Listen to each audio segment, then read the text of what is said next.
Muito boa tarde a todos. Estamos aqui na Igreja de Santa Cruz. Começamos da melhor maneira a ouvir o Crux Fidelis, interpretado pelo maestro António Vilas Boas e pela soprano Rita Duarte.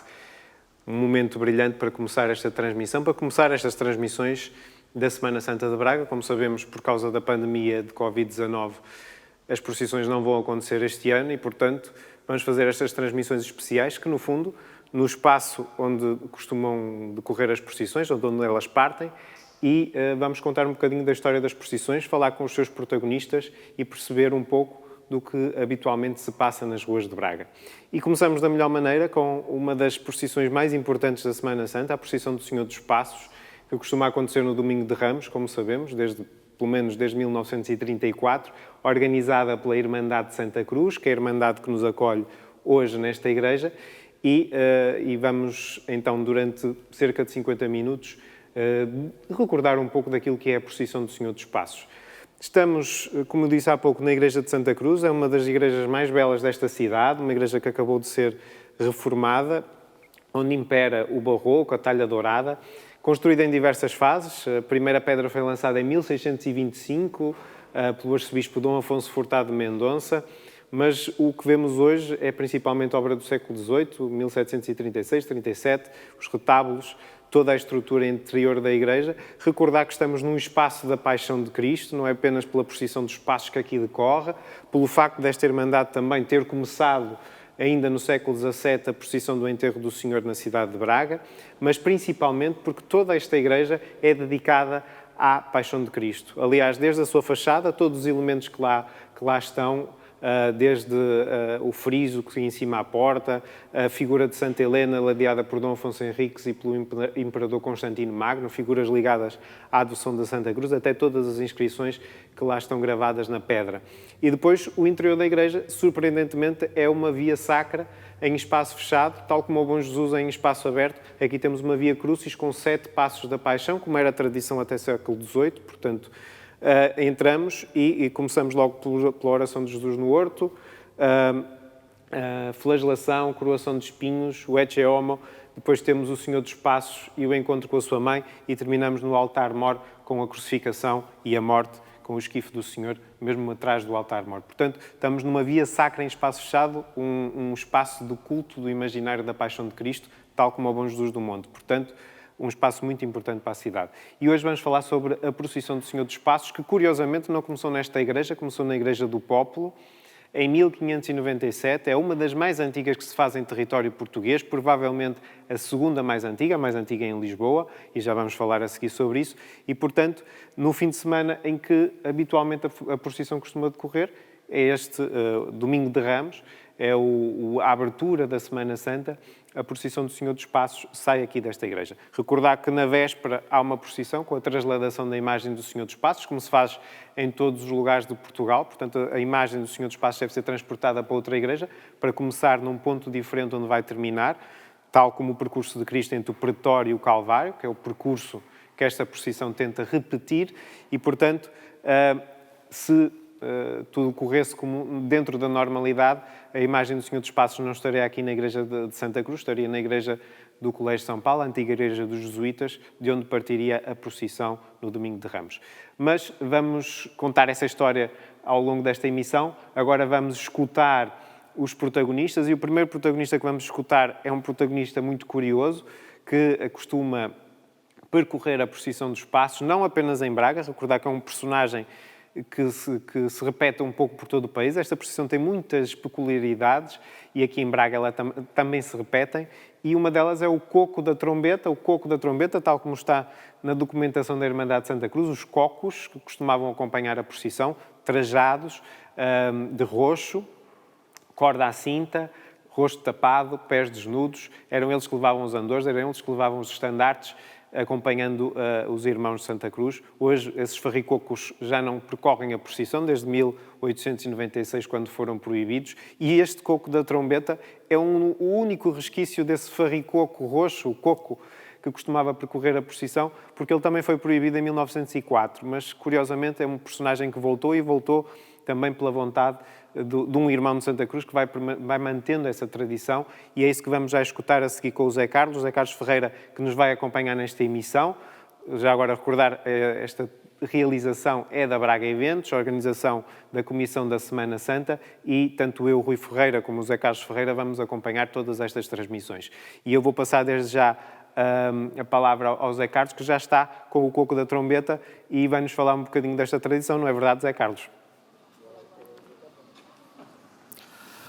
Boa tarde, Rui Ferreira. Boa tarde a todos os que nos veem por este mundo fora, através das redes sociais. E, efetivamente, estou aqui com o coco da trombeta, que está mesmo ao meu lado.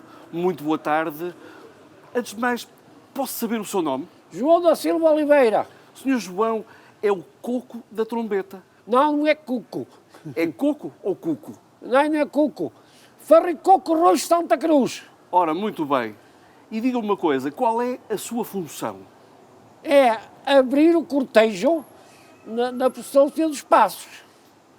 Mas isto tem uma função especial? Bem substituir os antigos farricocos que serviam, que faz hoje a Guarda Republicana, que com os cavalos afastaram o povo. Ah, era para afastar o povo. Era para afastar o povo. E hoje em dia o senhor já está nesta procissão há muito tempo. Sim, mas desde as procissões já desde há 66 anos. Tenho 72, comecei com 6. Mas como farricoco, só há 8. Só há 8. Porque antigamente não havia cartazes exclusivos do Senhor do Espaço e eu então resolvi fazer uns dos cartazes exclusivos para a procissão do Senhor dos Ramos. Sr. João, esta é um traje muito especial, não é? A outra era mal jeitosa, até fazia tropeçar e era grande demais aquilo. E esta está à medida e é inspirada numa alma das igrejas. Uhum. Que os sacerdotes pedem mais paramentos e outras coisas, e outros atos cerimónias mais. O Sr. João traz uma trombeta. Uma trombeta, não, é um clarim. Este é clarim. É o clarim da guerra peninsular de 1808. Inicialmente, agora não toca, não é? Sim, este clarim toca, não é? O instrumento toca. Sim, mas durante a procissão agora... Não, nunca tocou. Nem a trombeta que está ali arrumada, cheia de pingos de solda, não toca. Mas antigamente tocava? Não. Nunca tocou? Nunca tocou. Uhum. Eu vejo que algumas procissões de passos o coco vai descalço. O senhor não vai descalço. Agora até os farricocos da misericórdia, porque agora há muitos vidros partidos na rua e há muitas doenças e infecções. Agora já usam sandálias, chinelos e outras coisas mais. Eu sempre usei estas sandálias romanas, imitações recentes, lógico. Sim. Durante as procissões, o senhor vai atento, naturalmente, ao que se vai passando?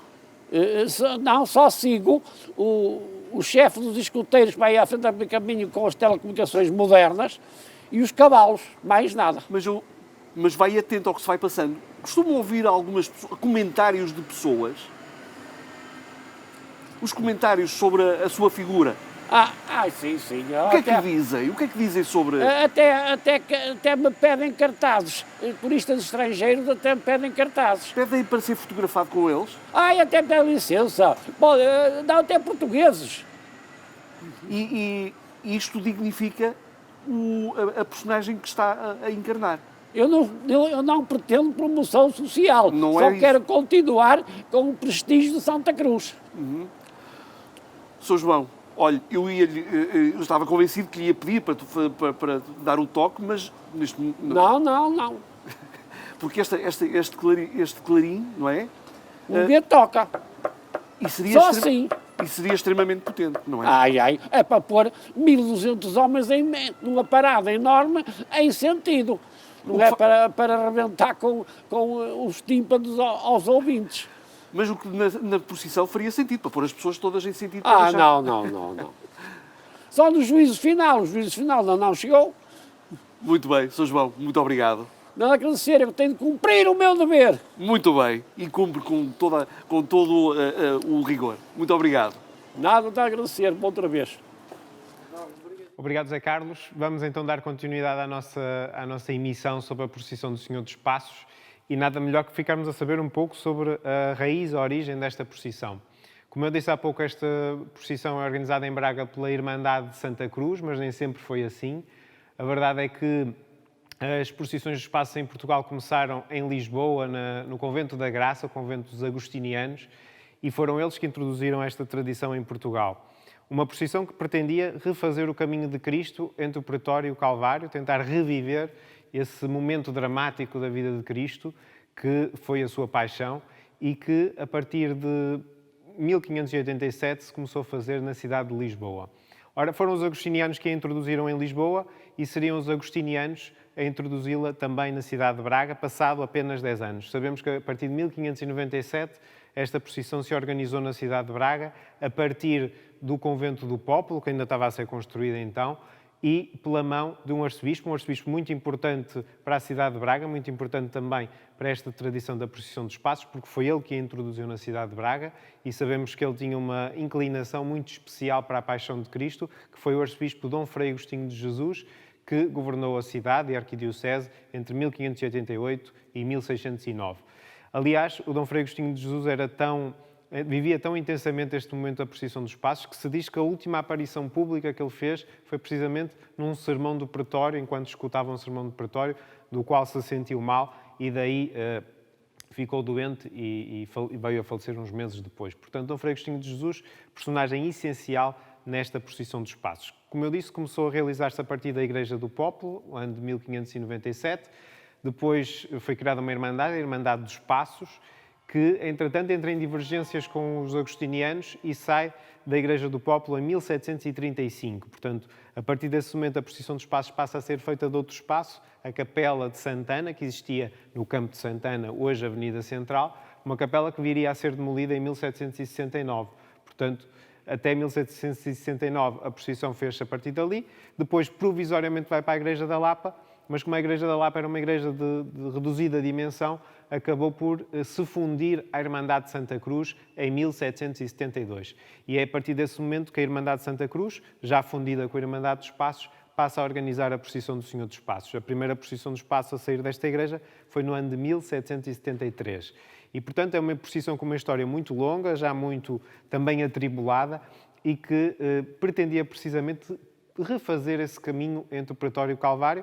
As procissões dos Passos, ainda hoje em muitos lugares, começam com o Sermão do Pretório, terminam com o Sermão do Calvário. O Sermão do Encontro, vamos falar a seguir, acaba por ser introduzido um pouco mais tarde e, portanto, pretende precisamente refazer este percurso doloroso que em Jerusalém perdura, segundo a tradição, 997 metros. É exatamente essa a distância que Cristo terá percorrido entre o Pretório de Pilatos e entre o Calvário, onde viria a ser crucificado. E esta procissão pretende precisamente recriar esse caminho e todo o imaginário que está presente na procissão tem precisamente como objetivo encenar esse caminho, esse percurso doloroso de Cristo até ao Calvário.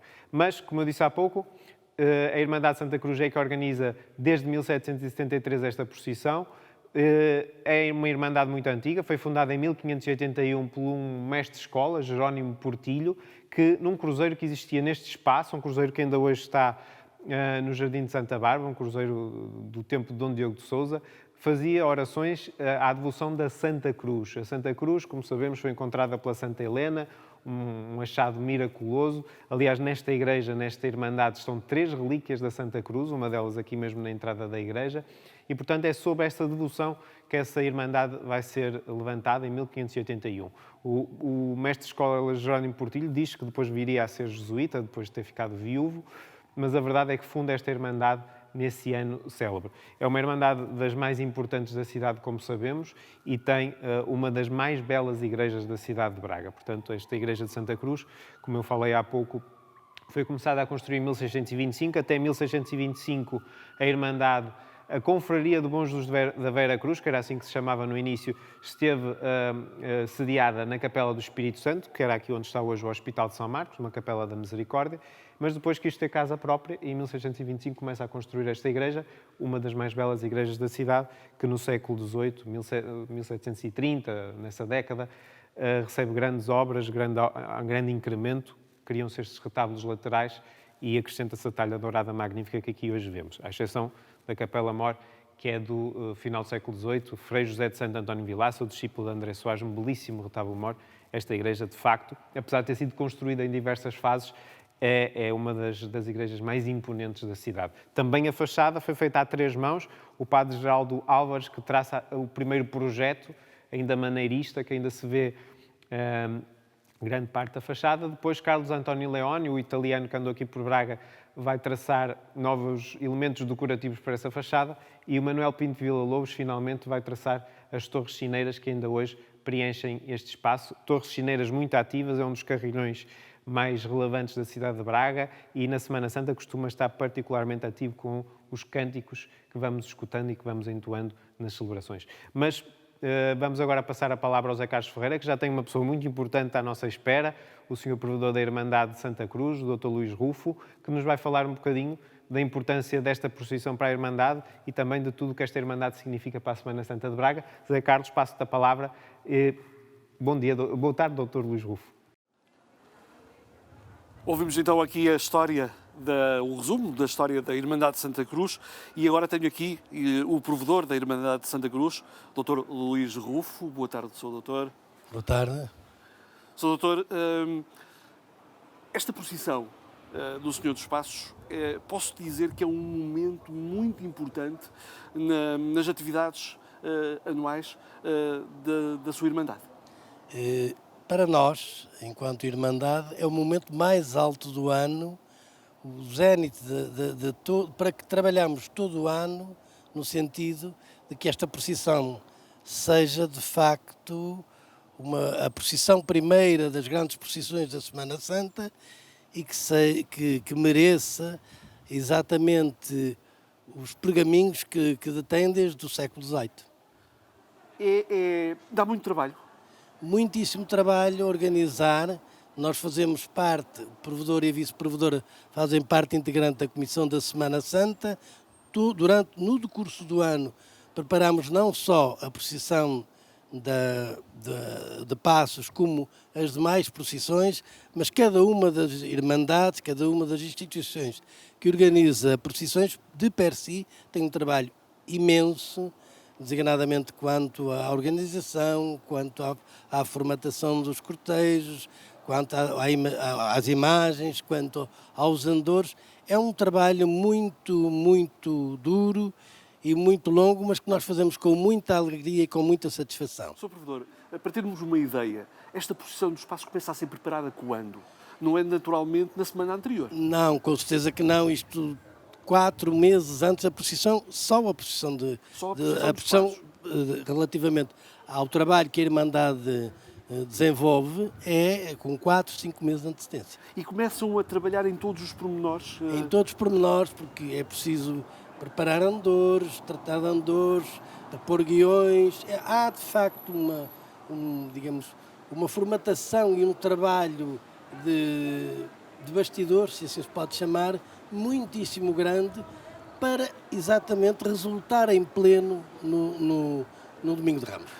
Por isso posso acreditar que o Domingo de Ramos para a Irmandade de Santa Cruz é um momento de grande azáfama, um momento em que naturalmente tem muitas preocupações. Temos muitas preocupações, mas é o corolário. Ou seja, trabalhamos para esta procissão e depois ficamos muitíssimo satisfeitos com o resultado que dela advém. Sr. Provedor, esta igreja, a Igreja de Santa Cruz, é aqui o epicentro da procissão, o encontro, o sermão do encontro, é também um monumento a visitar. É obrigatório. A Semana Santa e não só. Nós, no decurso do ano, temos de facto muitíssimos turistas, muitíssimos visitantes nacionais e estrangeiros que ficam maravilhados com o interior, com o frontão da igreja, mas na Semana Santa ainda mais. Ainda mais. Na medida em que todas as celebrações decorrentes a visitar as igrejas, o Sagrado Laus Perene, parte dele também se desenvolve aqui. E independentemente disso, aqui é onde se realiza o encontro do Senhor, o encontro de Nosso Senhor Jesus Cristo com a sua mãe, e é aqui onde se realiza neste adro enorme que fica pejado de pessoas, e depois também é onde finaliza a própria procissão. Portanto, isto na Semana Santa é uma azáfama monumental. No dia da procissão é, digamos, a situação maior. Permita-me que aproveite este momento para evidenciar as grandes obras que foram realizadas pelo seu provedor e pela sua equipa no interior desta igreja. Estão concluídas? Estão totalmente concluídas, concluíram-se no dia 31 de janeiro deste ano. Foram 5 anos de trabalho imenso ao nível da reconstrução, da reparação, da conservação, de tudo o que existe na igreja ao nível de altares, ao nível de estatuária, ao nível de telhados, tudo quanto era necessário tratar e melhorar, nós o fizemos. Portanto, se qualquer visitante que venha à Igreja de Santa Cruz, repara que de facto a Igreja de Santa Cruz está como deveria estar sempre. O restauro da talha é exemplar. Exemplar mesmo, feito com folha de ouro, com artífices e artistas de grande qualidade, de uma empresa aqui de Braga, que nós contratamos e que estiver aqui há anos a trabalhar nisto. Sr. Provedor, Dr. Luís Rufo, muito obrigado. Obrigado, somos nós e bom trabalho. Muito obrigado. Muito obrigado, Zé Carlos. Obrigado, Dr. Luís Rufo. Ouvimos o provedor da Irmandade de Santa Cruz. E vamos agora falar um bocadinho também sobre o porquê desta procissão, como é que ela sucede habitualmente. Efetivamente, a procissão dos passos, as procissões dos passos que se fazem em Portugal, são o cerimonial mais repetido em todo Portugal. Não sabemos quantas se realizam em Portugal, mas são certamente mais de 500. Só aqui em Braga temos 5 procissões dos passos, a contar com esta. Portanto, além da procissão que se faz na cidade, desde 1587, temos em Cabreiros, também muitíssimo antiga, em Real, em Celeiros, em Figueiredo e também na freguesia de Crespos, onde vai acontecendo de 2 em 2 anos. Portanto, é uma procissão que se repete um pouco por todo o país, muita frequência a norte do Rio Douro, mas também conseguimos ver procissões dos passos no Alentejo, no Algarve, em todo o país se realiza. Portanto, e de onde é que deriva esta procissão? Como eu já disse, foram os agostinianos que a introduziram na cidade de Lisboa em 1587, depois Dom Frei Agostinho de Jesus a introduz em Braga passado 10 anos e rapidamente, a partir desses 2 focos difusores que são as cidades de Braga e Lisboa, acabaram por se propagar por muitos lugares do nosso país. A verdade é que a tradição provavelmente não é imediatamente portuguesa.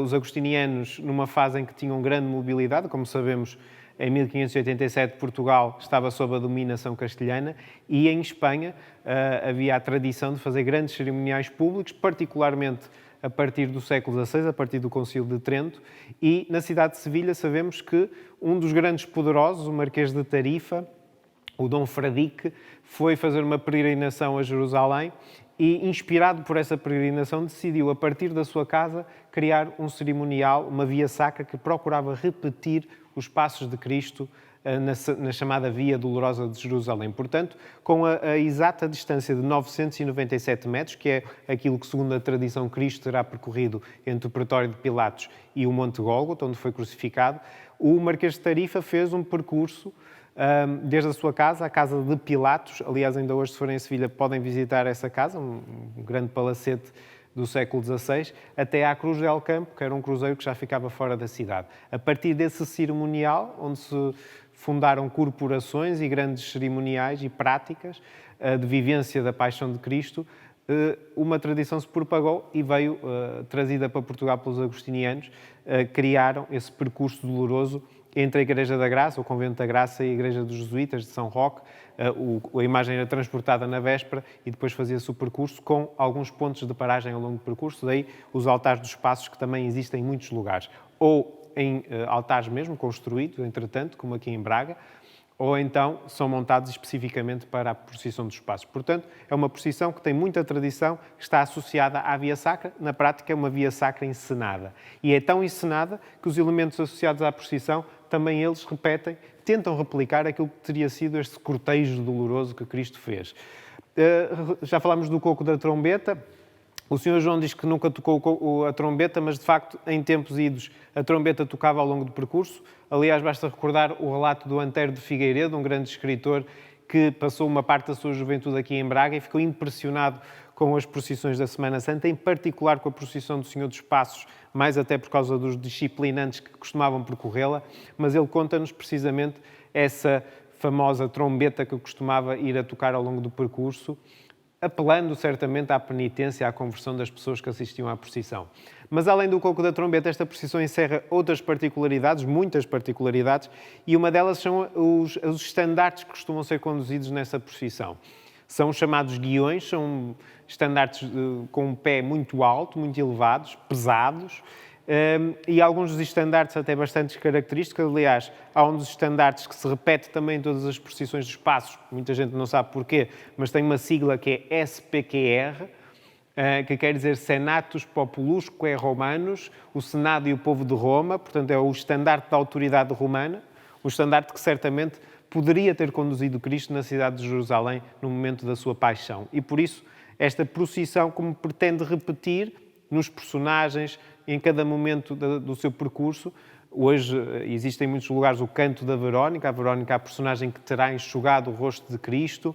Há também o sermão do encontro, que entretanto foi integrado nesta procissão, mas recordar que as vias sacras hoje têm 14 estações. Hoje, desde 1741, quando o Papa Bento XIV decide promulgar uma via sacra tipo que se devia fazer, mas as vias sacras vêm desde a Idade Média.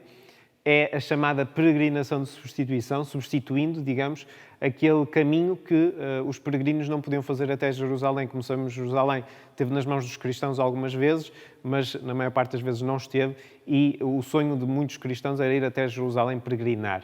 Não podendo fazer a peregrinação por causa da instabilidade de que lá se vivia, foram sendo criadas vias sacras, o exercício, uma oração, que os franciscanos ajudaram a propagar um pouco por toda a Europa e que rapidamente cresceu tanto que começaram a criar vias sacras monumentalizadas, ou seja, com pequenos altares espalhados, geralmente numa montanha, ao longo de um percurso, que as pessoas podiam imitar, replicar o caminho que fariam em Jerusalém se lá pudessem ir. E, portanto, é assim que nascem as vias sacras. Claro que depois dos Evangelhos brotam muitos dos episódios que Cristo terá enfrentado nesse percurso, mas os relatos evangélicos não são muito pormenorizados nesse caminho. E, portanto, a tradição cristã foi acrescentando episódios, muito também à custa de alguns místicos que foram tentando recriar esse caminho, e, portanto, hoje temos as quedas de Cristo a caminho do Calvário. Não sabemos se Cristo caiu, nos Evangelhos, na realidade, não diz se Cristo terá caído, imaginamos que o terá feito, e o encontro com sua mãe, que, como sabemos, como relata São João, estava junto à cruz e, portanto, poderá-se ter cruzado com ele ao longo do percurso. A tradição cristã foi acrescentando episódios, a própria Verónica não está nos Evangelhos, e é isso que hoje recordamos também nesta procissão dos passos. É isso que se recorda, esse caminho doloroso de Cristo, que os cristãos quiseram viver tão intensamente que tentaram imaginar como é que ele teria sido. E, portanto, procissão dos passos, os famosos guiões, o SPQR ou outros guiões, e agora eu vou passar a emissão para o Zé Carlos Ferreira, porque vamos ver um momento especial, que aqui em Braga já não se faz, mas que se faz em muitos outros lugares, que é a puxada dos guiões. O que é a puxada dos guiões? É a simulação, ou seja, é o ensaio dos homens, dos valentes, que na procissão deveriam levar os altos guiões. Ora, os altos guiões nas procissões, além de muito pesados, se vem vento, a coisa abana, e portanto é preciso que a pessoa seja bem forte, bem resistente, para que o estandarte não vá ao chão. Da mesma forma, quando passam por baixo de algum sítio, de algum arco, como outrora os arcos da muralha da cidade de Braga, tinham que baixar o estandarte quase até ao chão e tinham que aguentar com ele até ao limite. Aqui em Braga havia a tradição da enfiada, que era junto às portas das muralhas, as pessoas aglomeravam-se para ver se o valente porta-estandartes conseguia travar a queda do guião na passagem das portas, das baixas portas da muralha medieval de Braga. As portas já foram demolidas, essa tradição deixou de se fazer, mas ainda hoje Os guiões são levados por homens valentes. Em Cabreiros ainda se faz a puxada dos guiões, em Cabreiros e em muitos outros lugares, mas aqui em Braga, na freguesia de Cabreiros, costuma, na quinta-feira anterior à procissão, faz a puxada dos guiões para que os porta-estandartes possam ensaiar a sua força. E é isso que vamos ouvir agora. Zé Carlos, passo a emissão para ti. Vamos ver uma puxada de guião aqui na porta da Igreja de Santa Cruz. Rui Ferreira, estamos realmente cá fora com um guião que tem os símbolos da paixão de Cristo. Eu posso, por exemplo, dar o facto deste guião ter os dados com que os soldados jogaram quando Cristo já estava pregado na cruz, a própria cruz, o escadote, temos o Agnus Dei. Este é um guião de grande beleza artística e que está aqui, é pegado pelo Sr. João Pereira Araújo, que está ladeado pelo Sr.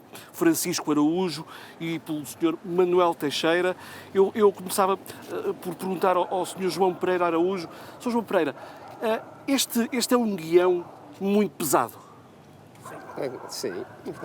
É pesado. É pesado. É. Vocês têm mais ou menos a noção de quanto é que pode pesar esta peça? Por cima de 40 quilos. Para cima de 40 quilos? Eu posso... Este se calhar nem tanto, os outros sim. Há outros que estão lá dentro que atingem este... O último peso. Portanto, é um peso muito considerável, não é? Sim, sim. Eu posso dizer que esta é uma tarefa que todos conseguem fazer. Nem todos. Nem todos? Nem todos. Não? Nem todos. Isto tem uma técnica especial. Um jeito. Qual é o jeito? É saber pegar nele. E como é que Conseguir guiá-lo. o Sr. João já pega no guião há muito tempo? Há muitos anos. Há quanto tempo, sabe-me dizer? Já pá, é mais de 10 anos. Há mais de 10 anos. Lembra-se da sua primeira vez? Não fui aqui. Não. Não se lembra? Qual foi o momento, se podemos dizer assim, em que mais atrapalhado se viu? Foi aqui há meia dúzia de anos, aqui neste lado desta igreja. Aqui, neste sítio? E Veio- porquê? Veio uma tempestade muito forte e tivemos que arrumar aqui para dentro. E então não houve nesse ano procissão? Houve metade. Metade. Disse-me que era uma tarefa que não é para toda a gente. Nós temos algum vento agora Sim. durante a tarde, temos uma aragenzinha. Esta simples aragem é o suficiente para Descontrolar, não é? descontrolar, Como é exato. que se controla um guião com vento? Tem que ter força. Para procurar o jeito E prova, jeito, exatamente. Jeito E e força força, são exato. as premissas, Sim, não é? sim. Agora, os seus dois colegas que lhe ladeiam também têm uma tarefa fundamental. Igualmente. Qual é a tarefa deles? É trocar-nos. Trocam, vão trocando. Sim. Vão trocando. Pronto. Esta fivela de um lado e do outro também tem alguma função especial? Não, é dado. É dado. O dois, mas não tem certificado. Não tem nenhum. Não. Eu pergunto-lhe, a procissão acaba com a entrar na igreja. E esse- O Rui falou-nos há pouco, durante o percurso é preciso baixá-lo. Baixá-lo, sim. Isso obedece também a técnicas especiais do guião. Sim. É uma força de Os braços. braços, exatamente. Muito bem. E então, E o porta-braço e o jeito. E o jeito para passar debaixo desses fios e dessas tabletas que se põem aí para a Semana Santa. eu posso vos convidar a mostrar-nos como é que se pega no guião e como é que se entra dentro da igreja? Pode ser? Pode. Então, muito obrigado. Não. O palco é vosso. Olha, o tempo já estava. Que já estava? Eu mesmo, queres comer? Anda lá, então.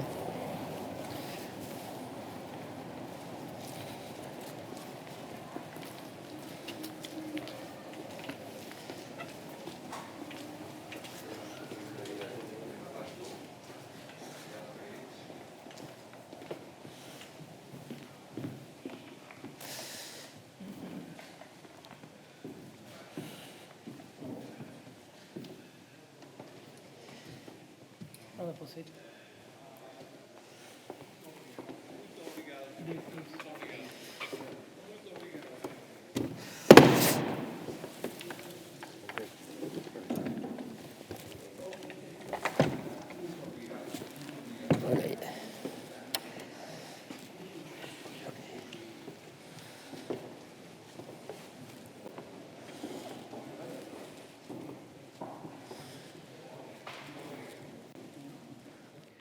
Muito obrigado, Zé Carlos. Ficamos agora a conhecer uma das tradições mais relevantes associadas às procissões dos passos em Portugal, precisamente a pegada dos guiões, os altos guiões, como eu disse há pouco. Aqui em Braga era tradição, quando passavam nas portas da muralha medieval, quando elas ainda existiam, o povo aglomerava-se lá precisamente para ver a tradição da enfiada e para bater palmas ao porta-estandartes que conseguisse, com valentia, sem que o estandarte tocasse no chão, passar os arcos da muralha medieval. Essa tradição terminou. O arco de São João, a porta de São João que aqui estava junto à Igreja de Santa Cruz, foi demolida em 1867, mas entretanto os pegadores dos estandartes continuam a ter um grande esforço durante o percurso da procissão. Mas, como eu dizia há pouco, esta procissão encerra muitas particularidades. A principal é, sem dúvida, a imagem do Senhor dos Passos, uma imagem que para Santa Cruz é extremamente valiosa. Aliás, esta imagem tem várias tentativas de replicação noutros lugares. Foi uma imagem que foi feita e esculpida em 1905 por João Evangelista de Araújo Vieira, um dos grandes nomes da escultura bracarense. Já falámos nele ontem, para quem nos acompanhou no Bom Jesus. É um grande escultor, um escultor que inspirou um romance, O Último Olhar de Jesus, do Antero de Figueiredo. Recomendo vivamente. O Antero de Figueiredo descreve esta procissão, mas descreve essencialmente o trabalho santeiro de João Evangelista Vieira. Esta imagem é uma grande obra de arte. Obviamente que não é a imagem primitiva que era transportada nesta procissão. Esta procissão faz-se desde o final do século XVI, como eu disse há pouco. A imagem primitiva ainda hoje está aqui no núcleo museológico da Irmandade de Santa Cruz. É uma imagem em roca, como é tradição também das imagens das procissões dos passos por esse país fora. Esta imagem não é em roca, é uma imagem em madeira, uma imagem pesada, mas de uma beleza extraordinária, que na altura em que foi benzida, em 1905, causou um grande impacto aqui na cidade de Braga. Portanto, é uma honra, um privilégio para esta Irmandade ter uma obra de arte destas a ser conduzida nesta procissão. Mas o que não é propriamente um grande benefício é o peso do andor. O andor também ele é pesado, é uma belíssima obra de ourivesaria e de paramentaria também, mas todo o andor transportado por 8 irmãos de Santa Cruz, que vão revezando ao longo do percurso. É também um grande esforço físico, uma tarefa que é levada a cabo por um grupo de pessoas que todos os anos, o grupo de Irmãos de Santa Cruz, que vai acompanhando a procissão e tem muito orgulho também dessa tarefa. Eu tive o privilégio de em 2016, fazer esse percurso, porque sou muito devoto desta imagem e, de facto, sei que é um peso leve, um doce peso que se conduz ao longo do percurso. Uma procissão que tem mais de 2 km de percurso, são 2.200 metros na totalidade do percurso, desde a Igreja de São Paulo até chegar aqui à Igreja de Santa Cruz. E eu agora passo a palavra a Zé Carlos. Sei que vais falar com os elementos da Irmandade de Santa Cruz e certamente terão muito para contar desta procissão que este ano não decorre por causa da Covid-19, mas que nós hoje temos aqui o privilégio de ter connosco alguns testemunhos. Zé Carlos. Aqui, junto ao andor do Senhor dos Passos e da Senhora das Dores, estou realmente, Rui Ferreira, com membros desta Irmandade de Santa Cruz, que eu passo desde já a apresentar. Começo aqui pela minha esquerda, temos o Sr. João Araújo, com quem já conversámos, por causa do guião. Temos o Sr. Manuel Teixeira, também, que pegou no guião. Temos o Sr. Francisco Araújo, que nos encontramos também lá fora. Temos o Sr. António Silva e temos o Sr. Manuel Dias. Muito obrigado, desde já, por estarem aqui connosco nesta tarde. E eu começava exatamente com este enquadramento belíssimo destes andores. Eu começava por falar com o Sr. António Silva, porque nós hoje temos aqui a oportunidade de falar de algumas coisas muito interessantes e especiais. O senhor é condutor de andores. Sou condutor de andores, isto é um modo de falar, não é condutor, portanto eu só vou à frente a mandar, quando é preciso parar eles param, quando é preciso arrancar eles arrancam, mas de resto o condutor é isso.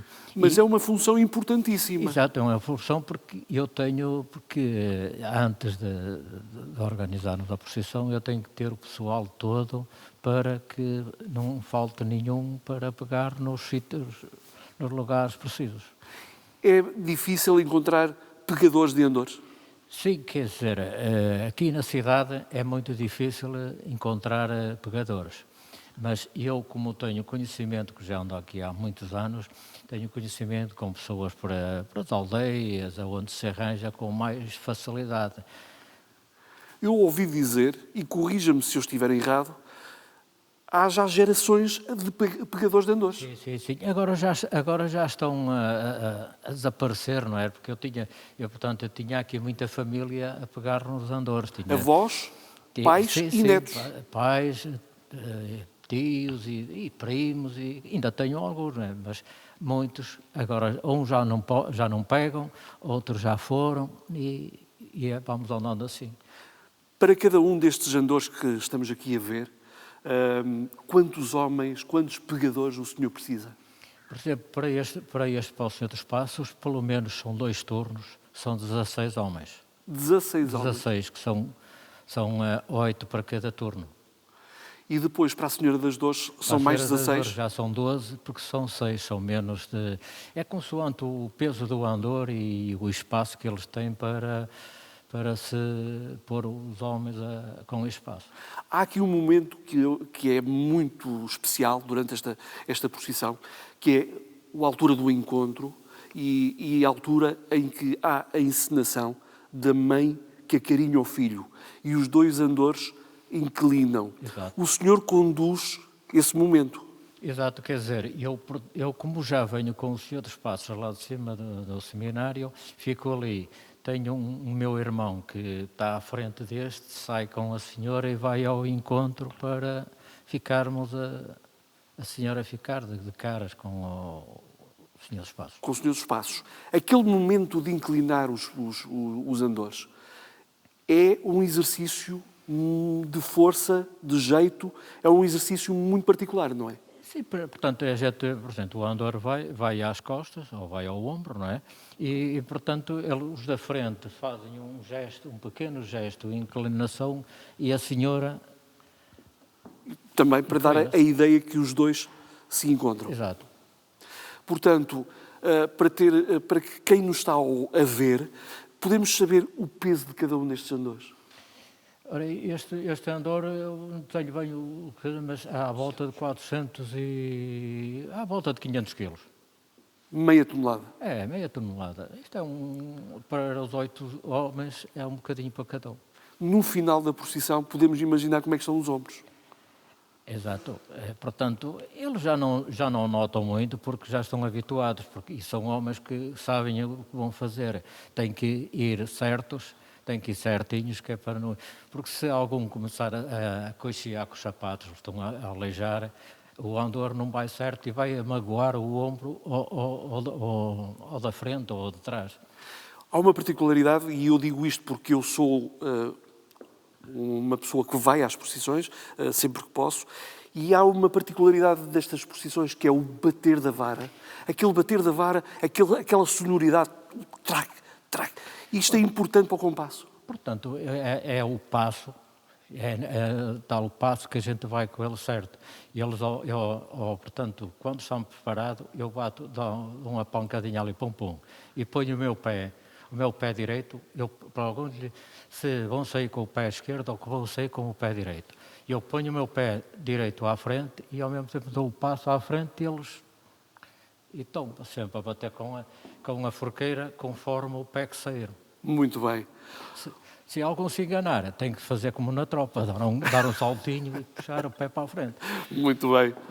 Porque eu quando vou, que às vezes vou ouvir e vejo, opa, eles emendam logo. É também uma questão de ouvido. Exato. Sr. Manuel Dias, o Sr. Manuel Dias é o organizador de estandartes. Sim, o senhor. que é ser organizador de estandartes? É preparar o pessoal para pegar aos estandartes e na rua e sempre também atento que vá tudo direitinho e manter os espaços uns dos outros e pronto, e organizar o pessoal todo. Portanto, eu posso imaginar que o senhor António Silva está atento a quem tem bons ombros, o senhor está atento a quem tem bons músculos. Bons braços. Bons braços. É difícil encontrar, por exemplo, pegadores de guião ou de estandartes? É difícil. É a mesma coisa, eu trago o pessoal da aldeia porque na cidade não há. Né? Já não há? Já não há. Na cidade não tenho ninguém da cidade, é tudo das aldeias. E é gente que eu consigo trazer para a Irmandade, para entrar para irmãos, e pronto, é assim que conseguimos fazer o serviço. Sr. Manuel, isto também se verifica aqui de passar de geração em geração, como em relação aos andores? Sim. Já era o meu pai, era o representante, portanto, que organizava o pessoal. O meu pai faleceu, fiquei eu no lugar dele. Nos dias de muito vento, suponho que esse é o maior pesadelo de um pegador de guião. É complicado. É o vento e, por sinal, quando chove, começa o pano do estandarte a ficar úmido e cada vez mais pesado, e isso aí tem que se estar a mudar o pessoal mais vezes. Nós tivemos a oportunidade de ver um estandarte, um guião a entrar nesta igreja, mas disseram-me que não era o maior. Tem ainda um maior. Temos ali maior, mais pesados. E para termos uma ideia, o maior é quantos metros de altura tem? Na altura, já no tempo do meu pai, eram mais altos. Sim. Depois tiveram que se cortar porque o pessoal começou a ficar mais fraco e mesmo por causa da armação que se monta na cidade, na Semana Santa e assim, mesmo assim tem que estar sempre a baixar, subir, erguer, baixa, para passar debaixo da armação. E pronto, e é o que temos agora, é estes tamanhos. Muito bem. Muito obrigado pela vossa disponibilidade. Obrigado por estarem connosco. Obrigado. Ora bem, muito obrigado, Zé Carlos. Vamos então continuar a nossa emissão. Está a aproximar-se do fim, mas ainda não acabou. E eu gostava, entretanto, de lembrar alguns pormenores referentes a esta procissão que eu ainda não fiz referência. Nomeadamente, a procissão hoje decorre no Domingo de Ramos e decorre assim desde 1934, mas até 1934 a procissão do Senhor dos Passos realizava-se no 5º domingo da Quaresma, que era o chamado Domingo da Paixão. E porquê é que ela passou a realizar-se no Domingo de Ramos? Porque em 1933 foi criada a Comissão da Semana Santa, foi criado o Programa da Semana Santa, que integrou as celebrações que até aí já decorriam, e a procissão dos Passos, como estava fora da Semana Santa, passou a estar integrada a partir de 1934. Portanto, e a partir daí passou a decorrer sempre no Domingo de Ramos. Outra das características desta procissão, e que a tornou muito popular, nomeadamente aqui no Entre Douro e Minho, era o facto de ser acompanhada por centenas, se não milhares, de disciplinantes e penitentes trajando de branco, alguns carregando pesados ferros ou grilhões nos tornozelos, outros disciplinando-se ao longo do percurso. Isto foi um fenómeno que vem já desde o século XVI, que era habitual nesta procissão. Aliás, nos livros da Irmandade de Santa Cruz, da Irmandade dos Passos, podemos entrever os cuidados que os irmãos tinham com os penitentes, davam-lhes vinho, davam-lhes doces, para tratar depois no final das feridas, tal como acontecia também na procissão que a Misericórdia organizava na Quinta-feira Santa.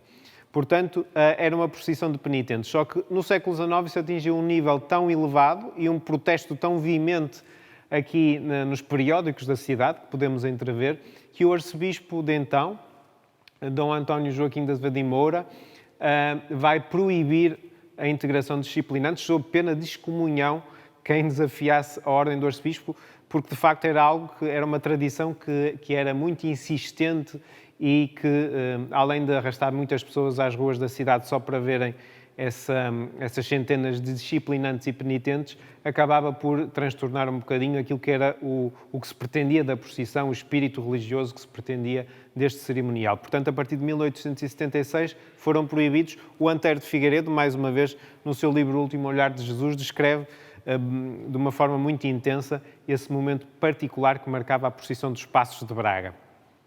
Ora bem, esse já desapareceu.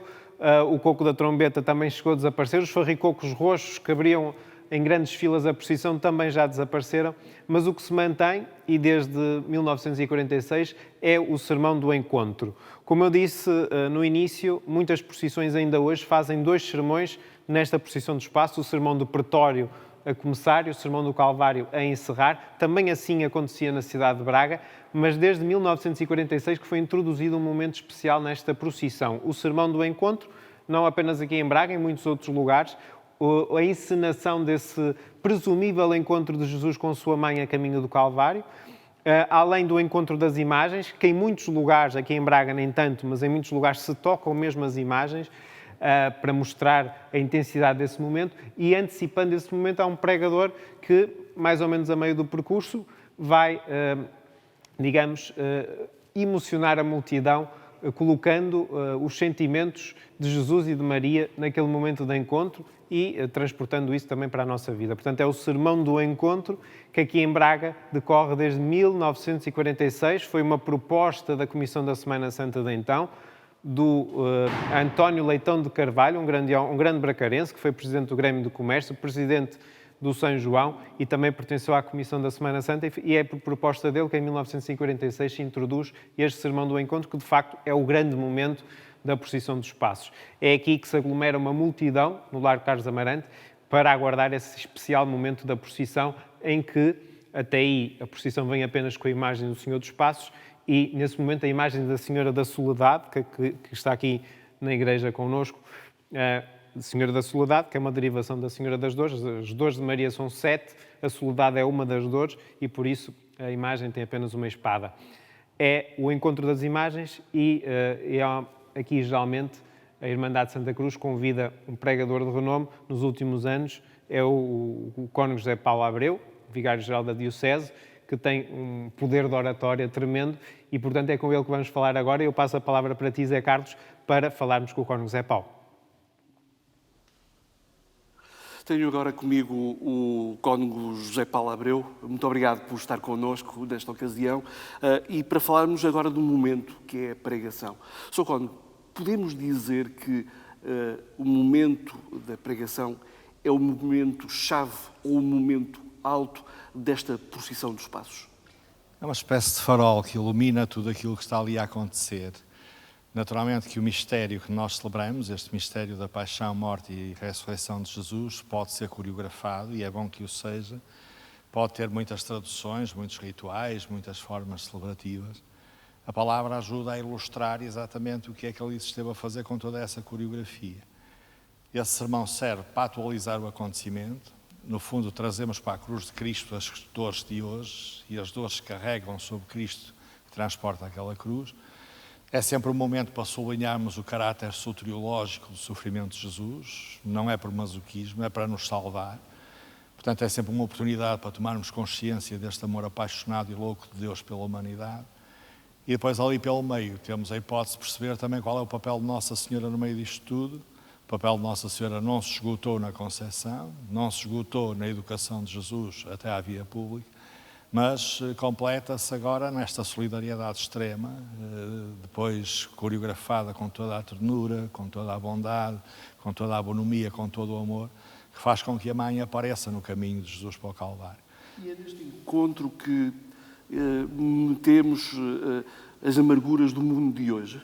Sim, a cruz de Jesus é o pretexto ideal para percebermos também o que é que aflige. E estando a falar de um Redentor, pois hoje nós sentimos a falta desse Redentor.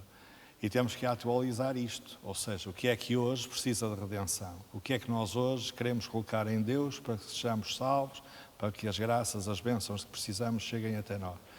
Portanto, o momento da pregação ilumina todo o mistério desse dia, tudo o que se está a passar, o porquê de toda aquela coreografia da procissão, e atualiza todo este mistério colocando para os homens de hoje, para os dias de hoje, para os sofrimentos de hoje e para as redenções que o mundo de hoje precisa. Sr. Cônego, o pregador tem que ter o dom da palavra. Isso é o suposto. Não é para qualquer um?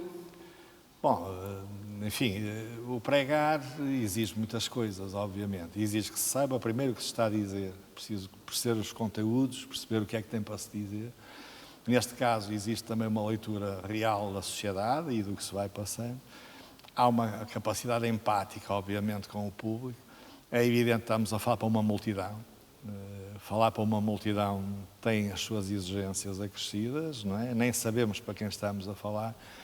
é sempre a dificuldade de encontrar uma linguagem que nem vá muito lá por cima, de tal forma que ninguém agarre, também não seja demasiado rasteira, porque não elevaria ninguém. Portanto, há sempre o encontrar ali um ponto de equilíbrio. E pronto, e depois é de facto isso. Há técnicas de oratória, não é? Pois era há isso. técnicas de oratória. Obedece a uma estrutura à pregação. Nós hoje não usamos aquela estrutura gongórica de há 2 séculos, ou até mesmo há um século atrás, e ainda no princípio deste século. Havia uma armação, não é? A saudação, depois, primeiro era uma palavra bíblica, normalmente em latim, em grego, depois saudavam-se as pessoas, depois começava-se a explorar lentamente a palavra que se tinha dito em latim ou em grego, traduzindo-a para o português, volta-se a saudar, depois há as inflexões de voz. Bom, as técnicas são apenas auxiliares. Penso que o importante mesmo é a mensagem que se comunica e ter a capacidade de prender a atenção do público e de fazer com que a palavra chegue ao coração e ao intelecto das pessoas, porque isso é o primordial, é isso que o pregador tem que fazer. E há gente que se emociona neste momento. É muito emocionante aquele encontro de Jesus com a mãe, não é? Porque nós todos temos um arquétipo de mãe, nós sabemos o que ela significa para nós. E também todos temos a consciência do que é a dor e do lenitivo que nós precisamos de encontrar para a dor, do que é almofada, do que é conforto e da falta que isto nos faz. Isto com um colorido maternal, não é? Mexe com o nosso interior, com as nossas fibras mais íntimas, com os sentimentos mais bonitos que nós temos e com os afetos mais nobres que nos povoam. Juntar a mãe com tudo o que ela significa num momento destes da vida de Jesus, perceber que isto também tem a ver connosco. Também temos necessidade de uma mãe, e como diz o Papa Francisco, também nós temos mãe, mesmo quando a cruz nos bate nos ombros, pois isto obviamente que faz sentir muita emoção por parte de quem assiste ao encontro da mãe com Jesus e de quem percebe a força emotiva deste acontecimento. Sr. Código José Paulo, como pregador habitual desta procissão, o que é que gosta ou o que é que imagina que as pessoas levam para casa? Porque não basta emocionarmos-nos no momento, também temos que levar qualquer coisa para casa desta mensagem. Qual é a mensagem que gosta ou que gostaria que as pessoas levassem para casa? Sobretudo essa que resume todo o mistério pascal, o amor apaixonado e infinito de Deus por todos nós e este amor que tem uma cúmplice, que é a mãe de Jesus, que também é a nossa mãe.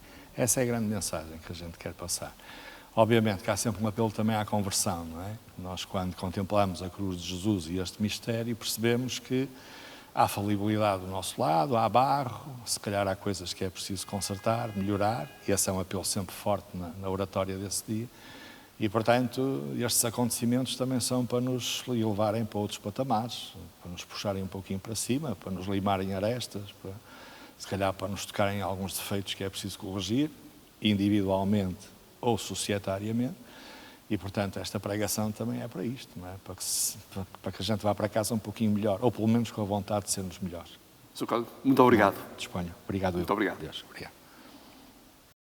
Parabéns, Zé Carlos, tu fugiste daqui da nossa beira, estás agora aí no Paço de Santiago e, de facto, era importante nesta transmissão sobre a procissão dos passos falarmos dos passos. Os passos que dão à procissão, como é a sua designação oficial, Senhor dos Passos, são uns altares que estão espalhados pela cidade. Eram 7 e, por tradição, até aqui dentro da Igreja de Santa Cruz, eram 7 os momentos evocados da Paixão de Cristo, desse percurso doloroso. Em muitas cidades portuguesas ainda existem estes altares que, nas procissões dos passos, são abertos e são, digamos, momentos fulcrais do percurso.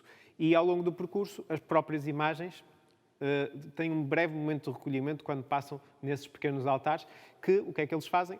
Fazem a Via Sacra. Portanto, cada altar é uma das estações da Via Sacra e, por isso, a procissão dos passos segue o percurso da Via Sacra. Portanto, deve seguir o percurso conforme a história, conforme a tradição cristã nos informa. E é isso, tu estás aqui no Paço de Santiago, que é o terceiro passo do percurso, e vamos escutar daqui a pouco também um cântico que está associado a esta procissão, que é os Martírios, que ainda eu era criança, quando vinha fazer a procissão da Transladação, acompanhar a Transladação no sábado à noite, o povo bracarense cantava espontaneamente, não era nenhum grupo coral que o cantava, era o povo que automaticamente começava a cantar. O Gonçalo Sampaio recolheu este cântico no seu Cancioneiro Minhoto, tal é a sua popularidade entre os bracarenses.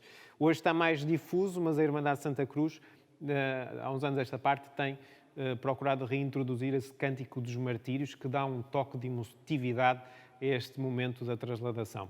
E os altares dos passos, que já tiveram várias configurações. Nos primeiros tempos, e vemos isso pelas atas da Irmandade dos Passos, eram colocados apenas para a procissão, portanto eram construções efêmeras. Entretanto, desde meados do século XVIII que foram sendo construídos os altares dos passos espalhados um pouco por toda a cidade. Entretanto, três deles, aliás, já mudaram de sítio, mas, entretanto, a Irmandade de Santa Cruz, em 2016, promoveu a sua reabilitação e agora temos imagens mesmo colocadas durante todo o ano nos próprios altares dos passos. Outrora eram umas telas que ainda hoje aqui a Irmandade de Santa Cruz guarda no seu núcleo museológico. Portanto, para evocar os momentos diferentes da Paixão de Cristo. E para quem é de Braga e sabe disso, temos um dos altares dos passos no Largo de São Paulo, portanto, à saída da procissão.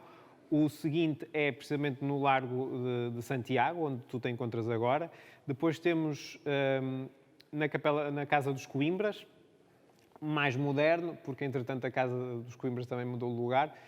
E entretanto temos outro na Rua Dom Paio Mendes, junto à Sé, ou depois da Sé, na Casa do Higo, no Campo das Carvalheiras, no Largo da Porta Nova, no Largo da Praça Velha após o Arco da Porta Nova, depois no Largo do Paço, e são os passos que existem hoje na cidade de Braga. Portanto, entretanto, alguns deles mudaram de sítio, eles são da responsabilidade da Irmandade de Santa Cruz, são património da Irmandade de Santa Cruz, e em boa hora foi feita esta reabilitação dos passos no ano de 2016. Zé Carlos, eu vou-te passar a palavra e vamos também dentro em pouco escutar o Cântico dos Martírios e aproveito também para começar a despedir-me desta emissão, não me despeço já, mas passo-te a palavra aí para o Largo de Santiago. E é exatamente à frente de um desses quadros recuperados, Jesus encontra a sua Mãe Santíssima, que estamos aqui com o convidado. Eu estou com o maestro António Vilas Boas. Sr. Maestro, muito obrigado. Uma boa tarde. Nós estamos num exemplo de arte, mas a sua arte é essencial, a música, à Semana Santa. Sem dúvida, é extremamente importante. É de facto importante a parte da palavra.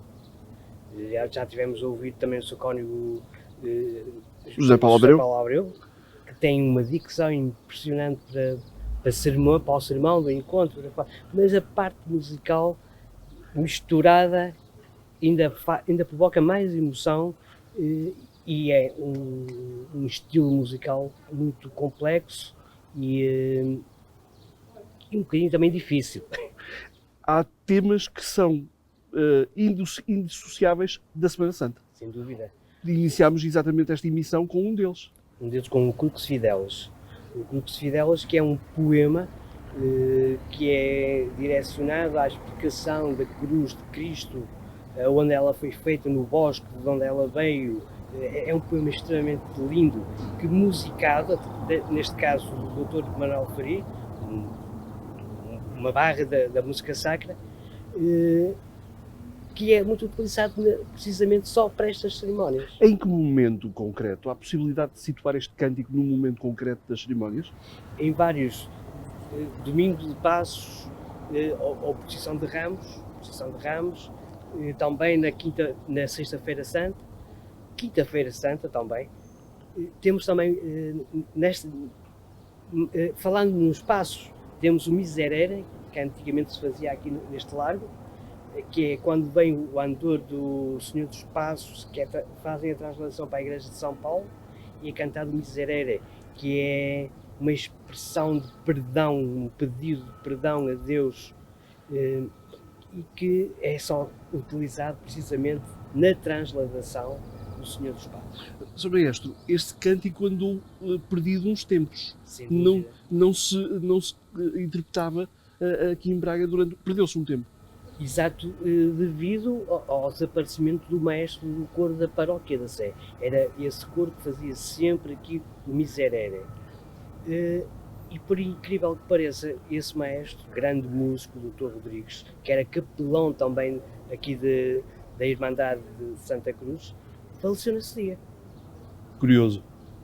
impressionante. Então andou ali uma fase ali de uns anos que o coro também perdeu-se, ficou sem maestro, e então, passados uns anos, chamaram-me, tenho vindo já a fazer uns anos, de uma forma diferente, com um grupo vocal, e também introduzi um pequeno grupo de cordas. Foi difícil recuperar este cântico?